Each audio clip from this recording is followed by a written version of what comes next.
Hello everyone, welcome to Nav classes. I am Navdeep Kaur और आज मेरे साथ है तन्वी शर्मा। कॉन्ग्रेचुलेशंस आपको नेट जेआरएफ के थैंक लिए। You so much ma'am. जी।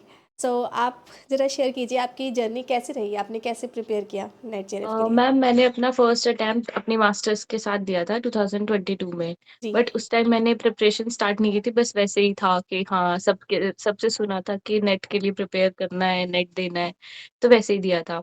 फिर 2023 में जब मेरा मास्टर्स हो गई थी 22 के बाद, तब मैंने थोड़ा बहुत उसके बारे में कॉमर्स का पढ़ना स्टार्ट किया और साथ साथ में थोड़े और एग्जाम्स में भी इन्वॉल्व थी, तो इतना ज़्यादा टाइम नहीं दे पा रही थी। जी। फिर उसके बाद मैंने 2023 के एंड में मैंने आपकी कोचिंग ली थी अच्छा। और मैंने उससे मतलब थॉरली पढ़ना स्टार्ट किया था। फिर 2024 जून में मेरा नेट क्लियर हुआ था और फिर उसके बाद 2024 दिसंबर में भी मेरा नेट क्लियर हुआ, 2025 जून में भी फिर से मेरा नेट क्लियर हुआ और अब लास्टली मेरा जेआरएफ हुआ है जी। मैम। वेरी हाँ नाइस। जी। तो आपने नव क्लासेस पे paper one plus paper two commerce दोनों की हाँ क्लास जी, ली। दोनों ही था मेरे पास। जी। ठीक है, आपके पास मेरी बुक भी है क्या? हाँ जी मैम, पेपर 2 की बुक भी है आपकी, पेपर 2 की बुक से पढ़ा है मैंने आपका। और अच्छा। इवन मेरे पास सिर्फ़ आपका क्रैश कोर्स है, क्रैश अच्छा। कोर्स से पढ़ा था मैंने, जी। ठीक जब है। मेरा फर्स्ट टाइम नेट हो गया था। जी। फिर अच्छा। तो मैं थोरली आपके प्रॉपर जो आप पीवाईक्यूज़ कराते थे और यूट्यूब पे वीडियोज़ डालते थे, वो सब देखती थी। ठीक है, तो ये भी किया जा सकता है कि जैसे आपने एक बार ये कंप्लीट कोर्स या क्रैश कोर्स से सारी क्लासेस कर हाँ ली जी। और उसको आप उसके बाद आपको लगता है कि आपके कंसेप्ट्स वगैरह अच्छे से फंडे क्लियर है और फिर हाँ मेरी जी बुक के मैम। अंदर जो कंटेंट्स वगैरह अवेलेबल है वो सब आपने किया एंड उसके बाद आप टेस्ट सीरीज एमसीक्यूज प्रैक्टिस वगैरह इस तरीके से करते जा रहे हैं तो येस आपकी मैम, एक टेस्ट सीरीज़ भी थी मेरे पास आपकी अच्छा ना। थी ना। हाँ जी। हाँ, तो उससे आपकी रूटीन बनी रहती है तो जो येस मैम। रिपीट बच्चे करते हैं और अगर आपको लगता है कि बार बार फीस नहीं दी जा रही है then you can do this also. Yes ma'am. आप कितना टाइम डिवोट करते थे पेपर वन और पेपर टू के लिए?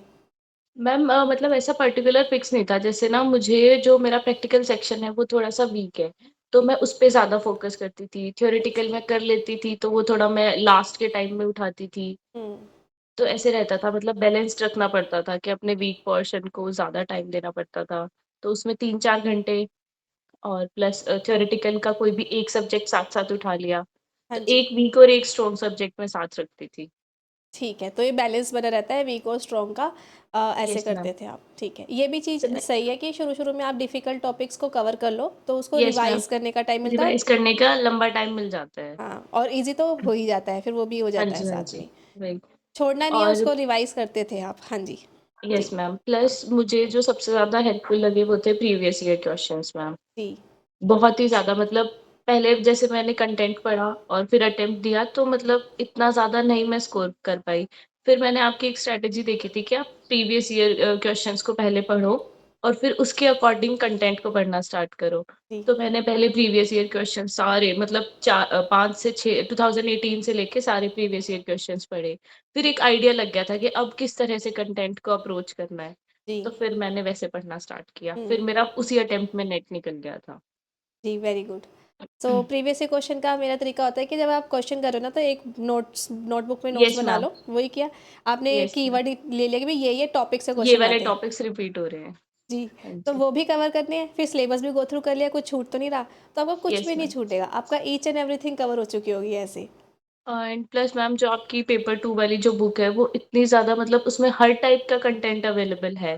जी। ईज़ी से लेके डिफ़िकल्ट तक सभी, और इवन उस बुक को पढ़ने से भी अगर किसी की थोड़ी कॉन्सेप्चुअल नॉलेज अच्छी है तो वो भी क्लियर कर सकता है।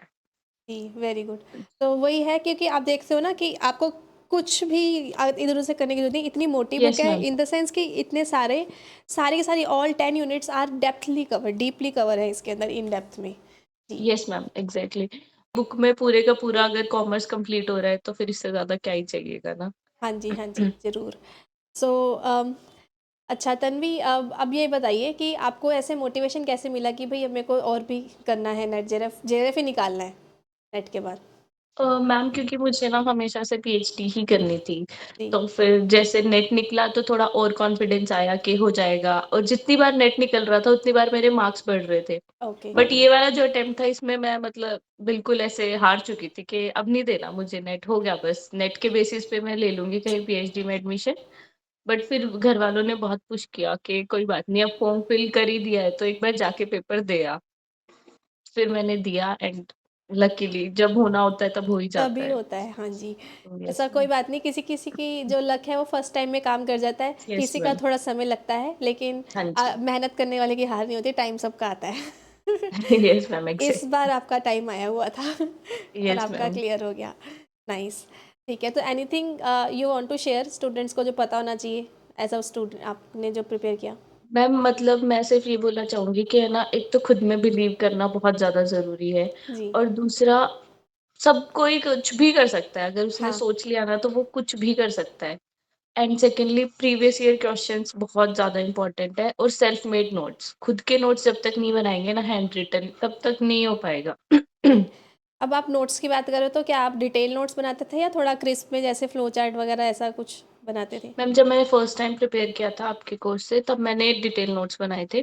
उसके बाद जैसे-जैसे मैं कंटेंट पढ़ती गई मुझे पता चलता गया कि मुझे किस पे ज़्यादा ध्यान देना है तो वो क्रिस्प नोट्स हो गए थे। बिल्कुल 1 पेज के अंदर भी बना दिया मैंने ऐसे करके। हाँ, ठीक है। वैसे तो अगर आपके पास बुक होती है तो उसके अंदर ऑलरेडी कंटेंट सारा दिया हुआ ऑलरेडी है, नोट्स हैं, यस मैम। उसको अंडरलाइन कर लो हुँ, और ज़्यादा से ज़्यादा कुछ एक्स्ट्रा लगता है कि भाई ये मुझे तो वो साथ में लिखना है, यस मैम। तो वो चीज़ें लिख सकते हो और क्रिस्प वे में फिर पता चल जाता है जैसे आप कह रहे हो ना पढ़ते हुए कि भाई इस टॉपिक में से ये यस इम्पोर्टेंट मैम। है, याद करने वाले हैं, फॉर्मूले लिखने वाले हैं, तो ऐसे-ऐसे करके वो नोट्स बना लेने चाहिए। हाँ जी, जी।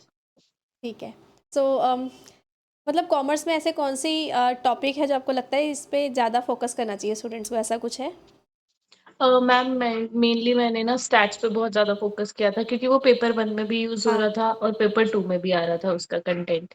दूसरा बिज़नेस मैनेजमेंट का मुझे बहुत ज़्यादा क्वेश्चन्स लगते थे एंड अकाउंट्स के। जी, तो इनको तो मैंने बहुत ज़्यादा ही डीपली पढ़ा है। जी, और पेपर 1 की यूनिट्स में मैंने डीआई और आरसी जिसमें पता था कि इनमें से तो 10 क्वेश्चन आने ही आने हैं, तो उस पे स्टार्टिंग से ही मतलब डेली का 1 आरसी एक डीआई फॉलो सॉल्व करती थी मैं।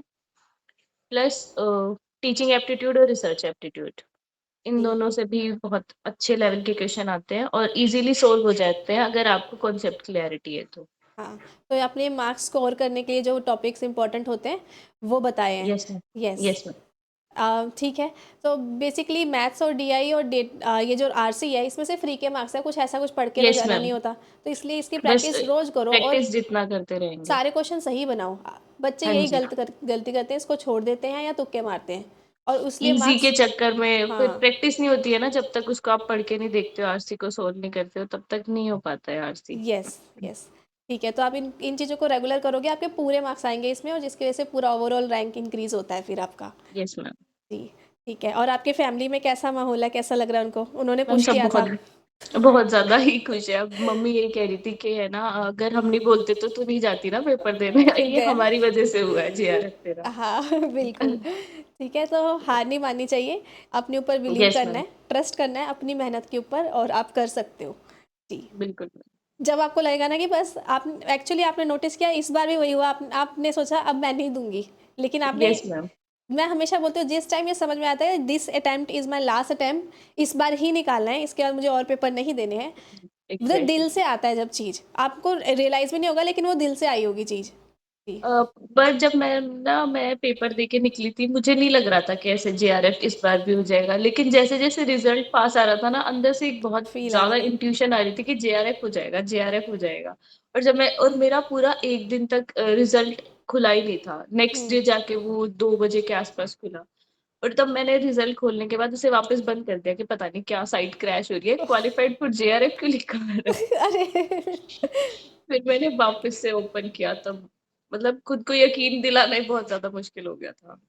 जी, ठीक है। तो आप देख सकते हो मेहनत करो और आपको dream believe act and achieve and you will definitely exactly. Achieve it and this time you have done. Now your JRF is mine आप बोल सकते हो, ये सच्ची मेरी हो गई है। हाँ जी, ठीक है। चलो thank you so much Tanvi Sharma. Thank आपने यू। इतना अच्छे से इंस्पायर किया और स्पेसिफिकली यूनिट्स वगैरह भी बताई कौन सी यूनिट्स में ज़्यादा इंपॉर्टेंस दी जा सकती है और practice is the key and previous से क्वेश्चन भी इंपॉर्टेंट है। ठीक है और अपने आप को एक पॉजिटिव वाइब्स देने की रिक्वायरमेंट है। कोई ना कोई ऐसा अभी आपकी सराउंडिंग में आपके पेरेंट्स सब पॉजिटिव वाइब आपको दिया कि भाई दो जाके पेपर, ऐसे ही अपने साथ अच्छे पॉजिटिव पीपल रखो। बहुत अ, ज़रूरी है पैसा। हाँ, तो आपका हो जाएगा, ठीक है? जो नेगेटिव वगैरह बोलते हैं उनको साइड कर दो अपने मन से या वैसे भी, तो बेटर रहेगा बिकॉज़ एक अच्छा गुड वाइब्स होना इम्पोर्टेंट है। जी, यस। ठीक है, चलो thank you so much and have a thank you nice ma'am. Time. Dream, believe, act and achieve. मेरी ब्लेसिंग्स है आपके साथ कि आप बहुत अच्छे प्रोफ़ेसर बनें और पीएचडी भी आप अच्छी यूनिवर्सिटी से करें। Stay blessed. Thank you so much. Thank you.